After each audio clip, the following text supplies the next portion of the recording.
Assalamualaikum warahmatullahi wabarakatuh.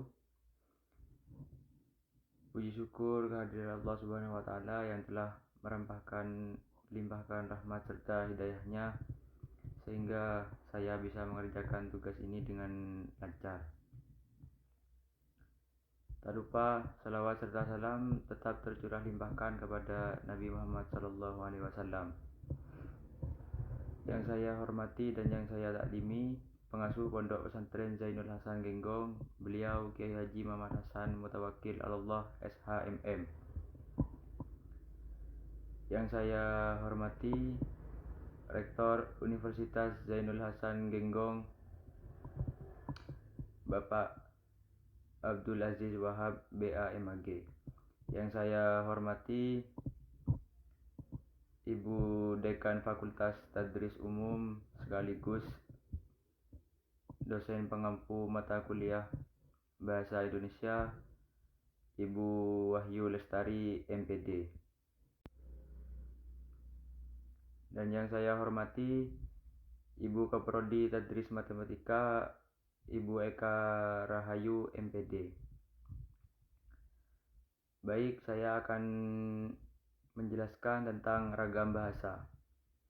Yang pertama yaitu penting atau tidaknya bahasa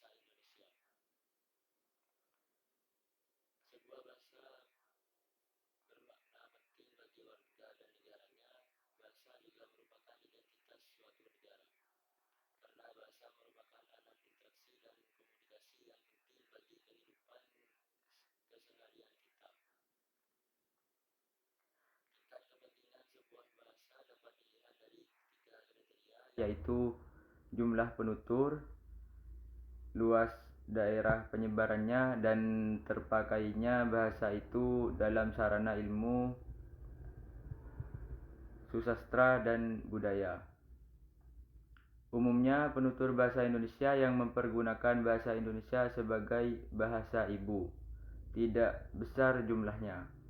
Mereka hanya terbatas pada orang-orang yang lahir dari orang tua yang mempunyai latar belakang bahasa daerah yang berbeda. Sebagian orang yang lahir di kota-kota besar dan orang-orang yang mempunyai latar belakang bahasa Melayu. Dengan demikian, kalau kita memandang bahasa Indonesia sebagai bahasa ibu, bahasa Indonesia itu tidak penting. Akan tetapi, pandangan kita tidak tertuju pada masalah bahasa ibu. Jumlah penutur yang dimaksud adalah jumlah penutur yang memberlakukan bahasa Indonesia sebagai bahasa kedua. Hal ini menunjukkan bahwa bahasa Indonesia amat penting kedudukannya di kalangan masyarakat.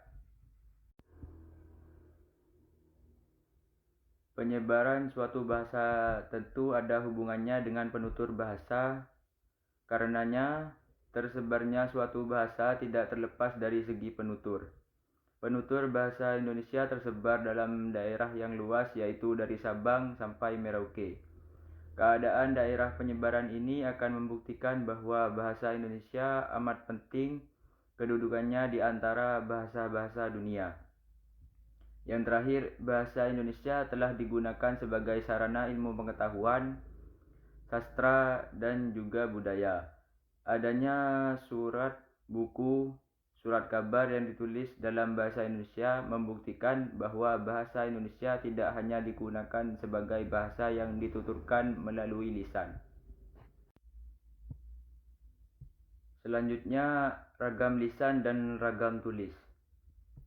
Ragam bahasa ini terdiri dari ragam lisan dan ragam tulis. Tidak dapat kita pungkiri bahasa Indonesia ragam lisan sangat berbeda dengan bahasa Indonesia ragam tulis. Ada pendapat yang mengatakan bahwa ragam tulis adalah pengalihan ragam lisan ke dalam ragam tulis atau huruf.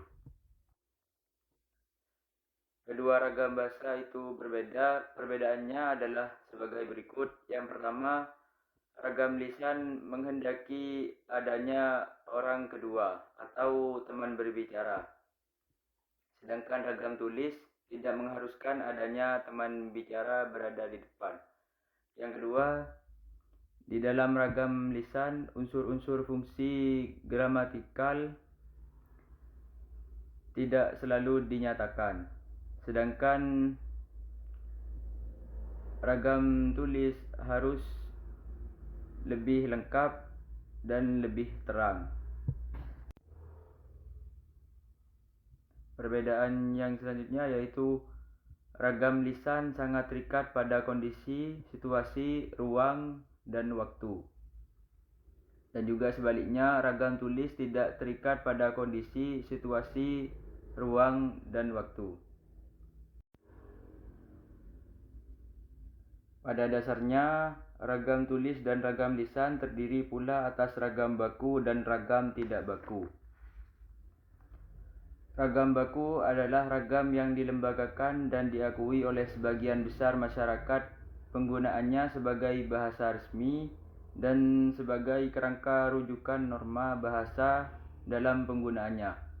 Ragam tidak baku adalah ragam yang tidak dilembagakan dan ditandai oleh ciri-ciri yang menyimpang dari norma ragam baku. Ragam baku itu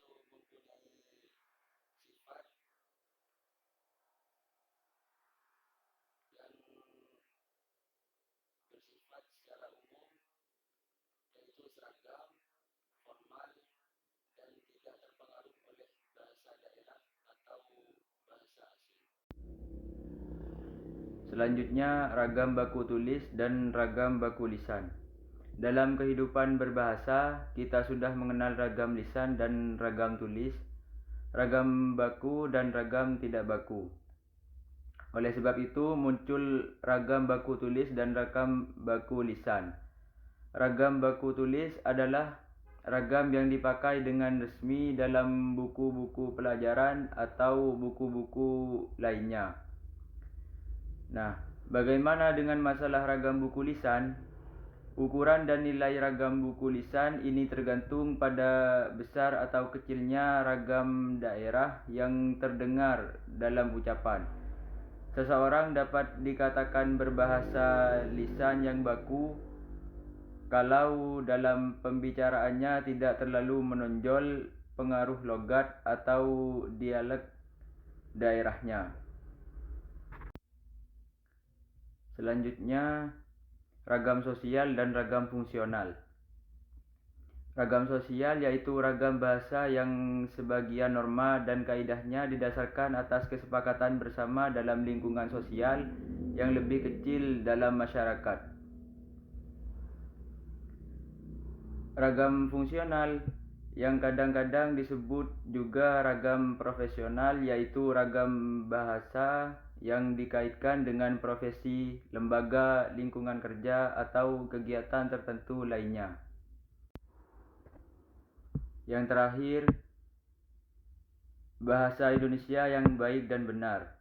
Pengertian benar pada suatu kata atau suatu kalimat adalah pandangan yang diarahkan dari segi kaidah bahasa.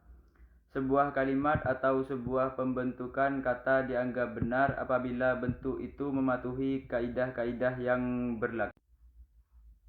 Yang dimaksud dengan bahasa yang benar adalah bahasa yang menerapkan kaidah dengan konsisten, sedangkan yang dimaksud dengan bahasa yang baik adalah bahasa yang mempunyai nilai rasa yang tepat dan sesuai dengan situasi pemakaian.